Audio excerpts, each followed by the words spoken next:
आतंकियों को पनाह देने वाले कतर ने क्यों दी 8 हिंदुस्तानियों को फांसी की सजा।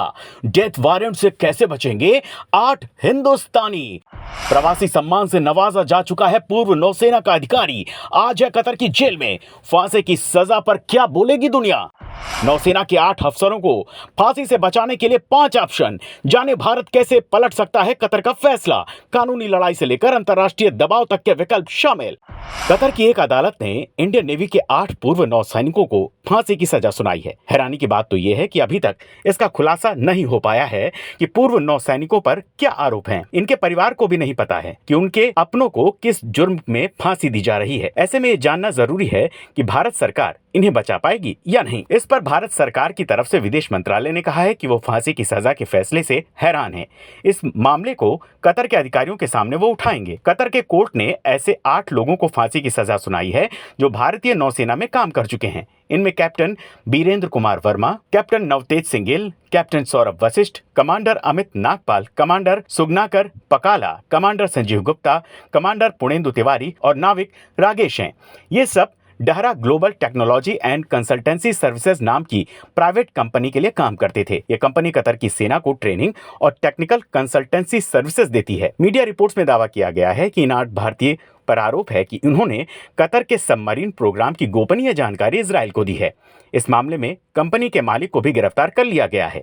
भारत के विदेश मंत्रालय ने अपने आधिकारिक बयान में ये कहा है कि वो इस मामले को गंभीरता से ले रहे हैं और सभी कानूनी विकल्पों को तलाशा जा रहा है। फैसले के विस्तृत ब्यौरे का इंतजार कर रहे हैं। हम परिवार के सदस्यों और कानूनी टीम से भी संपर्क में हैं। हम स्तब्ध हैं कि ये फैसला कैसे दिया गया। हम इस मुद्दे को कतर के अधिकारियों के सामने उठाएंगे। भारत के पास ऐसे अभी भी 5 विकल्प हैं जिनसे भारत कतर पर नकेल कस सकता है और अभिनंदन की तरह सभी 8 हिंदुस्तानियों को भारत अपने परिवार के पास वापस बुला सकता है।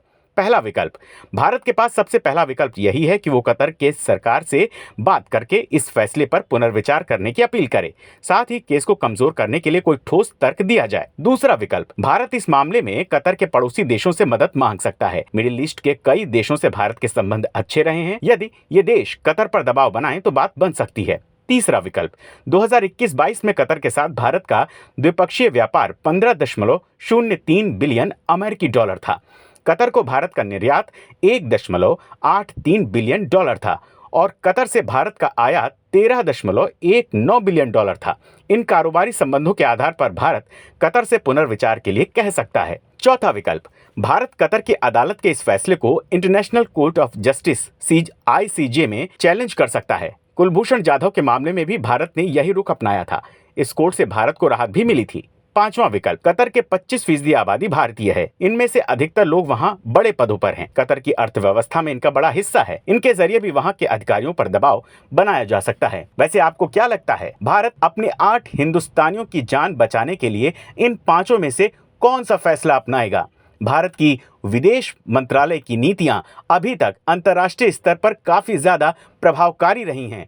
प्रधानमंत्री मोदी के साथ एस जयशंकर अब कौन सी रणनीति अपनाएंगे? हमें कमेंट बॉक्स में लिखकर जरूर बताएं। आपको ये वीडियो कैसी लगी? अगर ये वीडियो पसंद आई तो इसे लाइक करके हमारे चैनल को सब्सक्राइब करना बिल्कुल ना भूलें। धन्यवाद।